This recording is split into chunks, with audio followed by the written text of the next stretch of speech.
Hello there, welcome back. कैसे हो आप सब? मैं हूं गौरव काबरा। एक बार फिर से आप सबका बहुत बहुत स्वागत है। एंड सीएमए फाइनल एसएफएम के एग्जाम के लिए आप अब तैयार हो रहे हो, मुझे पता है। आज आपका लॉ का एग्जाम हो चुका है और ऐसे में एसएफएम के लास्ट टाइम गाइडेंस की जरूरत है। एक लास्ट टाइम रिवीजन प्लान की दरकार है और वही प्लान मैं एग्जैक्टली लेकर के आया हूँ। I know your time is extremely precious, तो यहाँ पे हर एक मिनट जो हम स्पेंड करेंगे that will be of extreme value. जुड़े रहिए। सबसे पहले डिस्कशन शुरू कर देते हैं अपने। सर कैसे क्या रिवाइज करना है ये बताइए। तो देखो, रिवीजन से पहले आप अपना टारगेट फिक्स कीजिए। मेरे हिसाब से जो आपके टारगेट्स हैं वो कुछ ऐसे होने चाहिए कि आप सबसे पहले एग्जाम में आपके लिए जो मोस्ट इंपॉर्टेंट आइटम है वो क्या हो सकता है। The most important item can definitely be MCQs. MCQ से ऊपर कोई भी टारगेट नहीं होगा, regardless of what paper it is, what level it is. आप सीएमए का एग्जाम दे रहे हो, आपके लिए एमसीक्यू सबसे इंपॉर्टेंट है। ऐसे में सर एमसीक्यू की तैयारी कैसे करें? तो मैं आपको कहूंगा आप एमसीक्यू बुक या एमसीक्यू बैंक जो इंस्टीट्यूट ने दे रखा है वो तो पूरा करके जाइए। वो तो मिनिमम है, वो आपको करना ही चाहिए। अगर इसके बियॉन्ड किसी को है कि सर नहीं हमको और करना है, तो डिस्क्रिप्शन में आपको लिंक मिल जाएगा हमारी एमसीक्यू बुकलेट का। हमारी एमसीक्यू बुकलेट में हमने इंस्टीट्यूट के सारे रिसोर्सेज को जोड़ करके एक जगह एमसीक्यूज बना दिए हैं। आप उसको भी देख के जा सकते हैं। याद रखिएगा, इंस्टीट्यूट के कोई भी रिसोर्स में गलतियां हो सकती है एमसीक्यूज में, और वो गलतियां बीच बीच में आएंगी तो आपको घबराना नहीं है, ठीक है। पहला टारगेट है आपके लिए एमसीक्यूज। एग्जाम में आप एमसीक्यूज को सबसे पहले सॉल्व कर सकते हैं, एकदम कर सकते हैं क्वेश्चन नंबर 1 को। अगर आप करें तो आप ध्यान रखिएगा 20 से 30 मिनट का समय लीजिएगा, उससे ज्यादा टाइम मत लीजिएगा। 20 टू 30 मिनट्स आपको टोटल टाइम डिवोट करना है while solving MCQs. MCQs SFM में आधे प्रैक्टिकल आधे थ्योरी मिला करके आते हैं, बट हो जाएगा, मैनेजेबल है। तो एमसीक्यूज अच्छे से प्रैक्टिस करके जाओगे, बहुत हैंडसमली यहाँ पे मार्क्स स्कोर कर सकते हो। 20 प्लस आने का चांस तो है, तो उसको प्लीज मेहनत कीजिए, सबसे पहले उसी को तैयार कीजिए। आज आपका लॉ का एग्जाम कंप्लीट हो गया, सबसे पहले तैयारी एमसीक्यू की करके खत्म कीजिए। मैं फिर रिपीट कर दूं, एमसीक्यू बैंक तो मिनिमम है जो आपको करना चाहिए। बाद बाकी डिस्क्रिप्शन में हमारी बुकलेट है, उस पूरी बुकलेट को भी आप कर सकते हो। पर अगेन, अब जो लोग बुकलेट लेकर के बैठेंगे वो ऐसा मत करना कि एमसीक्यू में आप अभी बैठे और पूरे रात तक वही कर रहे हैं। आप ज्यादा से ज्यादा 3 घंटे 4 घंटे तक एमसीक्यूज देख सकते हैं, उसके बाद जब थक जाएंगे तो छोड़ देना एमसीक्यूज को फॉर द टाइम बिंग, ठीक है। तो ये चीज प्लीज ध्यान दीजिएगा कि एमसीक्यूज का भी एक लिमिट है। ऐसा नहीं है कि आप आज पूरी रात भर तक एमसीक्यूज ही पढ़ते जा रहे हो, फिर बाकी चीजें नहीं कर पाओगे। एमसीक्यूज में 3 से 4 घंटे पढ़ना पड़ेगा, ये एकदम तय है, सबको पढ़ना पड़ेगा, आपको पढ़ना पड़ेगा 3 से 4 घंटे। प्लीज पढ़िएगा और 3 से 4 घंटे के बाद में आगे बढ़ जाइएगा। चलिए आगे बढ़ते हैं। नेक्स्ट, मेरे हिसाब से किसी भी स्टूडेंट को कैसा भी प्रिपेयर्ड हो, क्वेश्चन नंबर 3 और 4 उसके लिए सुनहरे सुनहरे क्वेश्चंस हैं जहां पे वो मार्क्स स्कोर कर सकता है। क्वेश्चन नंबर 3 और 4 को आपको टारगेट करना चाहिए, not just for revision but also for examination. तो एग्जाम में भी आप इसको अटेम्प्ट करोगे राइट आफ्टर योर एमसीक्यू, तो उस समय आपको क्वेश्चन नंबर 3 और 4 की तैयारी चाहिए, और वो तैयारी आपको इमीडिएटली बाद में करनी है। अभी मतलब आप जैसे ही एमसीक्यूज की तैयारी अपनी कंप्लीट करते हैं, बाद में आप तैयारी किसका कीजिए? 3 चैप्टर्स का। पहला है रिस्की प्रपोजल, दूसरा है सिक्योरिटी एनालिसिस और तीसरा है म्यूचुअल फंड्स। सबके तगड़े रिविजन्स मैंने लिए थे। अब वो टाइम नहीं है कि आप जाकर के रिवीजन वीडियोस दोबारा देखें, प्लीज ध्यान दीजिएगा। कोई मैराथन कोई रिवीजन वीडियो देखना नहीं है अब। लेकिन आपने जिन जिन क्वेश्चंस को इंपॉर्टेंट मार्क किया था, जिन जिन क्वेश्चंस को रिव्यू करने का मन है, जरूर से कीजिए। ध्यान रखिए, हर चीज को तो रिव्यू किया नहीं जा सकता, बट जो इंपॉर्टेंट क्वेश्चन है उनको जरूर से रिव्यू करके जाना। ये है आपके लिए क्वेश्चन नंबर 3 और 4 जो कि आपके टारगेट होने चाहिए राइट आफ्टर एमसीक्यूज। एग्जाम में भी ना ये आपका टारगेट होना चाहिए। 28 मार्क्स का वेटेज रखता है, इस पे आप 50 से 60 मिनट का टाइम डिवोट कर सकते हैं। So you can devote 50 to 60 minutes to complete this. इसके अलावा आपके पास में नेक्स्ट टारगेट होना चाहिए क्वेश्चन नंबर 5। क्वेश्चन नंबर 5 आता है पोर्टफोलियो मैनेजमेंट से। इसके पार्ट ए और पार्ट बी को मिलाकर के 14 नंबर का ये वेटेज है। एग्जाम में इसको अटेम्प्ट करने बैठे तो 20 to 30 मिनट्स का आप समय ले सकते हैं। पोर्टफोलियो मैनेजमेंट आपके लिए नेक्स्ट टारगेट होना चाहिए। यानी पढ़ाई का सीक्वेंस समझ में आ रहा है? सबसे पहले अभी एमसीक्यू शुरू करो, एमसीक्यू शुरू होने के बाद में रिस्की प्रपोजल, सिक्योरिटी एनालिसिस, और आपको कंप्लीट करना है mutual funds. Mutual funds complete होने के बाद में आपको पोर्टफोलियो मैनेजमेंट उतारना, उसको कंप्लीट करना है। सर ये सब कब कंप्लीट करें? जो लोग सिंगल ग्रुप वाले स्टूडेंट्स हैं ना, सिंगल ग्रुप वाले, उन लोग के पास में तो बहुत सारा टाइम है। तो वो लोग अभी से, आज से, अभी जैसे एमसीक्यू तैयार किया, एमसीक्यू के बाद में आप म्यूचुअल फंड तक करके सो सकते हैं, ठीक है। म्यूचुअल फंड तक करके आप सो जाइएगा, फिर कल सुबह जब आप उठेंगे तो उस समय आप पोर्टफोलियो मैनेजमेंट के साथ एक फ्रेश स्टार्ट कर सकते हैं। और जो लोग सर सिंगल डे में कर रहे हैं उनके लिए कोई प्लान वर्क नहीं करेगा। आपको जैसा समझ में आता है वैसा कीजिए, ऑब्वियसली चीजों को आपको पलटाना ही है, आपके पास बहुत ज्यादा समय नहीं है। ओके, क्वेश्चन नंबर 2 आपका नेक्स्ट टारगेट होना चाहिए, यह है 14 मार्क्स का। नाउ अब ऑब्वियसली जो मैं बात कह रहा हूं वो पत्थर की लकड़ नहीं है। किसी को शायद डेरिवेटिव्स अच्छा लगता है, किसी को शायद फॉरेक्स अच्छा लगता है, तो वो क्वेश्चन नंबर 2 के ऊपर उनको प्लेस कर सकता है। लेकिन फिर भी मुझे आमतौर पे जो लगता है डेरिवेटिव्स और फॉरेक्स कम पसंद आता है स्टूडेंट्स को, सो क्वेश्चन नंबर 2 यहाँ पे ऊपर आ जाएगा। सो यहाँ पे कैपिटल बजटिंग और लीजिंग के लिए आप प्लीज तैयारी कीजिए एग्जाम में। अगर आप इनको अटेम्प्ट करते हैं दोनों क्वेश्चंस को, तो 20 to 30 मिनट्स आप टोटल टाइम डिवोट कर सकते हैं। Okay, next up is question number 6। Question number 6 में ये है कि भाई 14 मार्क्स आपका यहाँ पे भी कवर हो रहा है एंड ये आ रहा है डेरिवेटिव से। दोनों पार्ट डेरिवेटिव से आएंगे। कौन कौन से टाइप के क्वेश्चंस आएंगे वो भी मैं बताऊंगा, चिंता मत करो, लेकिन आप इसको अच्छे से प्रिपेयर करके जाना है। And similarly question number 7 will be your next target, जो कि फॉरेक्स से आएगा। लास्ट में सर बच क्या जाता है? बचता है थ्योरी, जो कि एग्जाम में अगर आप अटेम्प्ट करने गए तो 15 से 20 मिनट आप इसको लिखिएगा, इससे ज्यादा मत लिखिएगा। अगर आपको आता रहे तो लिखिएगा, फालतू बकवास मत भरिएगा।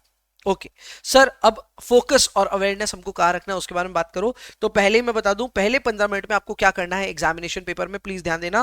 पहले 15 मिनट में आपको 2 फुल क्वेश्चंस उठाने हैं और देखने आपको कौन कौन से आते हैं। फॉर एग्जांपल आपने क्वेश्चन नंबर 3 4 को देखा, आपको लग रहा है उसमें से क्वेश्चन नंबर 3A 3B दोनों बनेगा आपसे, वेरी गुड। फिर आपको 4 नहीं बन रहा है फॉर एग्जाम्पल, फिर 5 देखिए, 5 बन रहा है कि नहीं बन रहा? हाँ 5 देख के लग रहा है बन जाएगा, ठीक है, तो आपके 2 क्वेश्चन हो गए डन। पर 5 को देख के भी लग रहा है नहीं बनेगा, तो क्वेश्चन नंबर 2 को देखिए, 2 देख के लग रहा है क्या बन जाएगा कि नहीं बन जाएगा, नहीं लग रहा है। क्वेश्चन नंबर 5 के बाद 6 को देखिए, 6 को देख करके अगर लग रहा है डेरिवेटिव्स को कि डेरिवेटिव्स बन जाएगा तो बहुत अच्छा, नहीं तो 7 को देखिए। अगर उसके बावजूद भी 2 क्वेश्चंस नहीं बन रहे तो क्या होगा मैं वो भी बताऊंगा, लेकिन पहले आप ये समझ लो 2 फुल क्वेश्चंस आपको उठा करके कंप्लीट करने का इरादा रखना है। यानी मैंने आपको शुरुआत के 15 मिनट में ये अगले 1.5 आवर्स आपको कहां स्पेंड करना है वो ऑलरेडी बता दिया है। पहले 30 minutes you will spend on MCQs, next you will attempt what, you will attempt these questions, 2 full questions जो कि आपने आइडेंटिफाई कर रखे होंगे। इसमें लगभग 1 घंटा आप दे सकते हो, 50 मिनट से 60 मिनट आप इसमें समय दे सकते हो। इतना अगर आपने ठीक से अटेम्प्ट कर लिया तो 58 मार्क्स का आपका अटेम्प्ट हो भी जाएगा इन फर्स्ट 1.5 आवर्स। सो फिर से रिपीट कर रहा हूं, first 30 minutes MCQs, next 1 hour question number 3 and 4 या जो भी 2 क्वेश्चंस आपको समझ में आए वो आपको करना है। टोटल 58 मार्क्स का अटेम्प्ट करना है। उसके बाद में आपको देखो यहाँ पे वापस मैंने लिखा है डू एमसीक्यू फर्स्ट, और एमसीक्यूज को प्लीज ओएमआर शीट पे ही कीजिएगा। क्वेश्चन आए या ना आए, पेंसिल से अगर कर रहे हो तो पेंसिल से आप मार्क कर लेना, हल्का मार्क करना। अगर आपको लगता है कि यार मैं श्योर नहीं हूं तो कहीं ABCD कुछ मतलब आप एटलीस्ट थोड़ा सा मार्क करके छोड़ देना। उससे क्या होता है, इरेज करोगे तो वो नजर ना आए ऐसा करना मार्क, लेकिन उससे क्या होता है ना एग्जाम के एकदम लास्ट में कई बार ऐसा होता है आप पूरा पेपर अटेम्प्ट करते हो फिर आपको याद आता है यार मैं एमसीक्यू तो दोबारा देखा ही नहीं, तो उसमें ABCD जो भी आपने इनिशियली सोचा था ना वो वर्क कर जाता है, ठीक है। तो एटलीस्ट वो लिखने लायक रहे। लास्ट में जय माता दी ABCD टॉस करने से कोई फायदा नहीं है, इससे बेटर है जो आपको फर्स्ट टाइम पे लगा था कि इसका ऑप्शन शायद ये सही है, वो कम से कम हल्का मार्क जरूर करके रखो ताकि लास्ट में उसको थोड़ा सा ढंग से कर सको आप मार्क। हाँ ढंग से मार्क करना, OMR शीट पे अच्छे से मार्किंग नहीं रहेगी तो इवैल्यूएशन ऑब्वियसली आपको पता नहीं होगी। हाँ सर, OMR शीट छोड़ करके अगर हम कॉपी में लिख दें आंसर्स तो इवैल्यूएट नहीं होंगे, वो भी ध्यान रखना। ओके, जज द पेपर। सेकंड है, आपने एक बार एमसीक्यूज कंप्लीट कर लिए, उसके बाद आपको सुकून से अपने पेपर को इवैल्यूएट करना चाहिए। वो इवैल्यूएशन अपने आप ही क्लियर हो जाएगा जो मैंने शुरुआत में आपको बोला। आप 2 फुल क्वेश्चंस को देखिए 15 मिनट में कि आपको 2 फुल क्वेश्चंस बन रहे हैं क्या। और जब 2 फुल क्वेश्चंस की बात करता हूं तो मैं बात कर रहा हूं ऐसे क्वेश्चन की जिसका A पार्ट भी आपका आता है और B भी आता है। ऐसा नहीं होना चाहिए सर मेरे को 2A आता है फिर 3B आता है फिर 4A आता है फिर 5B आता है। हाँ, आपको 2 फुल क्वेश्चंस आने चाहिए। अगर आपको 2 फुल क्वेश्चंस आते हैं पेपर में, देख करके लग रहा है ये तो बनाया हुआ लग रहा है, तो वो पेपर इजी है। यही है इस पूरे पेपर की पहचान। अगर आपने एसएफएम में एमसीक्यूज देखे और 15 मिनट में ये देखा कि 2 क्वेश्चन फुल आपको आता है, क्वेश्चन नंबर मान लो 3 और 4 पूरा आता है, A B दोनों आता है और आपको लगता है बना लेंगे, तो वो पेपर आपके लिए बहुत इजी है। मतलब 58 मार्क्स तो आप मजे से अटेम्प्ट कर लेंगे और 58 मार्क्स में खराब भी किया तो भी 40 तो आ जाएगा आपका। सो वो पेपर आपके लिए डेफिनेटली इजी हो जाता है। बट ऐसा हर बार हो ऐसा जरूरी नहीं है। ऐसा हो सकता है कि पेपर थोड़ा सा टफ है, यानी कि आप आइडेंटिफाई नहीं कर पा रहे हो कि कौन कौन से क्वेश्चन अटेम्प्ट करने हैं, फुल क्वेश्चन कौन से 2 करने हैं वो नहीं अटेम्प्ट कर पा रहे हो, तब आपके पास प्लान बी शुरू होना चाहिए। और प्लान बी ये है कि कोई बात नहीं हो रहा आपसे, आप 4 से 5 ऐसे क्वेश्चंस ढूंढिए जहां 7-7 मार्क्स का आप अटेम्प्ट कर पा रहे हो। तो यहां पे अब वो बंदिश नहीं है आपके ऊपर में कि 2A 2B आना चाहिए या 3A 3B में आना चाहिए। जो भी पार्ट आ रहा है आपको उस पार्ट के 4 से 5 क्वेश्चंस आपको देखने हैं जो कि आप अटेम्प्ट कर पाए। अगर आप ये कर पा रहे हैं तो भी पेपर मॉडरेट कैटेगरी का होगा, यानी मैनेजेबल है, आप उसके बाद में भी 50+ स्कोर कर सकते हो एग्जाम में। लेकिन अगर ऐसा भी नहीं हुआ तब क्या होगा, तब वो पेपर ट्रॉमेटिक कैटेगरी है। कौन सी कैटेगरी है? ट्रॉमेटिक कैटेगरी है। और ट्रॉमेटिक कैटेगरी कभी कभी ये लोग पटकते हैं आपके सामने एक ऐसा पेपर जिसमें लिटरली कुछ लोग रो भी दें, ठीक है। ऐसा पेपर अगर आएगा तो आपको एमसीक्यूज करते वक्त सावधानी से 7 से 8 क्वेश्चंस को शिद्दत से राइट करना होगा। कर लोगे आप, मुझे पता है। बहुत बुरा भी करता है ना वो, 7-8 राइट कर देता है। तो अगर आप 7 to 8 क्वेश्चंस पे अच्छे से 2 मार्क्स उठा लेते हैं तो आपके लगभग लगभग 14 से 16 नंबर यहां पे तय हो गए, 14 to 16 मार्क्स सिक्योर्ड। इसके बाद में आपको सिर्फ 2 क्वेश्चंस ऐसे ढूंढने हैं जहां पे आप 7 आउट ऑफ 7 लाने की हिम्मत दिखा सकते हो। 7 आउट ऑफ 7 का मतलब ये होता है फ्लॉलेस आंसर्स। आपकी उसमें गलती नहीं होनी चाहिए, अगर आपने कहीं गलती कर दी तो फिर वो फ्लॉलेस नहीं है। सिर्फ 2 पार्ट ऐसे उठाने हैं। मान लो 3A आपको देख के लग रहा है ये तो बनाया हुआ है, भैया ने बनवाया, हमको याद है, एकदम बढ़िया से बन जाएगा, तो आपको उसको पूरा 7 आउट ऑफ 7 स्कोर करना है। एक और कोई भी क्वेश्चन उठाना है, मान लो 5 भी आपको देख के लग रहा है पूरा बच जाएगा आपसे, तो पूरा अटेम्प्ट कीजिए, 7 आउट ऑफ 7 स्कोर कीजिए। अब यहाँ पे मैं आपको समझाना क्या चाह रहा हूं, मैं समझाना ये चाह रहा हूं कि अगर आपने 8 क्वेश्चन ऊपर करेक्ट करे तो आपका 16 मार्क्स यहां पे कवर हो जाएगा, और 2 करेक्ट यहां कर दिए तो 14 मार्क्स यहां कवर हो जाएगा। इन अ वेरी बैड पेपर अगर आपने 30 मार्क्स सिक्योर कर लिया, कितने देर में समझिए, एमसीक्यूज आप करेंगे 30 मिनट्स में, और 2 क्वेश्चन अगर आपने छोटे छोटे करे तो 30 मिनट उसका भी, 1 घंटे में अगर आपका समहाउ 30 मार्क्स आ जाता है, बॉस आपको कोई फेल नहीं कर सकता, कोई फेल नहीं कर सकता। उसके बाद क्या करना है, अटेम्प्ट करो, जितना आपको आता है उतना अटेम्प्ट करो, एंड थ्योरी को सिर्फ तभी अटेम्प्ट करना जब आपको लगता है आप थ्योरी ठीक ठाक लिख दोगे। भैया हमको तो ऐसा लगता है हम ठीक ठाक लिख देंगे, पर हमको ना अंदर से याद नहीं है, याद नहीं है तो थ्योरी ठीक ठाक नहीं लिख पाओगे और मार्क्स अफलातून कटने वाले हैं। तो इस बात के लिए ध्यान रखना, थ्योरी को हम लोग ये सोचते हैं theory is the lender of last resort, it is not, it is just a tool जिससे आपके मार्क्स कट सकते हैं। तो बहुत ध्यान देना इस बात पे, थ्योरी आपको कभी नहीं बचाता है। अगर आप बहुत ज्यादा रट्टा पोपट हो तभी थ्योरी आपको बचाएगा, otherwise theory will not help. So ये है मेरे observations with respect to how the paper can be. It can be very easy paper में कोई टेंशन ही नहीं है। मॉडरेट हुआ तो क्या करना है वो भी मैंने आपको बता दिया, और अगर मॉडरेट नहीं हुआ, ट्रॉमेटिक हुआ, तो उस केस में भी क्या करना है वो भी मैंने अपनी तरफ से बात क्लियर कर दी। अब ऑब्वियसली आप मुझसे एक नॉनसेंस रिक्वायरमेंट रखोगे कि सर पेपर प्रेडिक्ट करवा दो। पेपर प्रेडिक्शन करने वाला नॉनसेंसिकल काम करता है, ये मैं पहले क्लियर कर देता हूं, फिर भी आपकी रिक्वेस्ट पे मैं एक बार ट्राई जरूर करूंगा। इसमें तुक्का लग गया तो आप मुझे क्रेडिट देने मत आना, ये सिर्फ तुक्का है, फिर भी मैं समझा देता हूं, थोड़ी तो कैलकुलेशन इन्वॉल्व है ना इसमें। आओ क्वेश्चन नंबर 2A की बात करते हैं। कैपिटल बजटिंग पे एनपीवी का एक बेसिक सवाल आना चाहिए। हालांकि इंस्टीट्यूट ने पिछले 4 टर्म में 3 बार रिप्लेसमेंट का सवाल पूछा है। अब इंस्टीट्यूट अगर रेपिटेटिव हुआ तो वापस रिप्लेसमेंट पूछ लेगा, नहीं तो मुझे ऐसा लग रहा है सिंपल एनपीवी का सवाल आना चाहिए, और सिंपल एनपीवी भी इतना सिंपल नहीं होता कईयों के लिए, वो बात ध्यान रखना। नेक्स्ट, लीजिंग, हमेशा इसमें कोई कैटेगरी नहीं है। लीजिंग में बाय वर्सेस लीज, ये 2 ही ऑप्शन है आपके पास, मतलब एक ही ऑप्शन है। इसमें लीज रेंटल कैलकुलेशन आ सकता है, या फिर मैं दोनों का आपको फाइनल कॉस्ट कैलकुलेट करके पूछा जा सकता है, भैया बाय करें या फिर लीज करें। इसमें कोई ऑप्शन ही नहीं है, ये एक ही टाइप का सवाल आता है। Okay, next up is risky proposal. Decision tree बहुत टाइम से नहीं आया, डिसीजन ट्री आने का चांस बहुत ज्यादा है, प्लीज इसको तैयार करके जाइएगा। जस्ट इन केस आप भूल गए थे कि ये सिलेबस में है भाई, सिलेबस में अच्छे से करके जाना।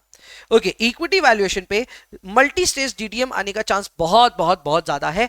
ये लोग काफी टाइम से लीनियर जो अपना ग्रोथ डिक्लाइन होता है ना, वो वाला टाइप का सवाल पूछ रहे हैं, पर ये लोग वो सब सवाल नहीं पूछ रहे जहां पे लीनियर डिक्लाइन नहीं होता है, एकदम झटके से डिक्लाइन होता है आपका ग्रोथ रेट। यानी पहले 2 साल 20% ग्रो करेगा, फिर अगले 2 साल मान लो 7% ग्रो करेगा, और लास्ट में 3% ग्रो करेगा। तो लीनियर फॉल नहीं होगा, उस तरह का सवाल पूछे, थोड़ा जमाना सा हो गया है, वो मुझे लग रहा है आएगा इस बार। एंड लीनियर फॉल नहीं आना चाहिए, बहुत ज्यादा ही पूछ लिया इन्होंने, तो अब मुझे नहीं लगता उसके चांस बन रहे। बॉन्ड वैल्यूएशन में हमेशा की तरह कन्वर्टेबल डेट आने का चांस है। यहां पे कुछ नया टाइप का सवाल आ सकता है, अल्टुपा फल्टुपा आ सकता है, जीडीआर वीडीआर के क्वेश्चंस आ सकते हैं, कुछ भी क्रेजी यहां आ सकता है। ध्यान रखिएगा कौन से क्वेश्चन के लिए, क्वेश्चन नंबर 4A के लिए थोड़ा ध्यान रखिएगा, 4A चैलेंजिंग हो सकता है।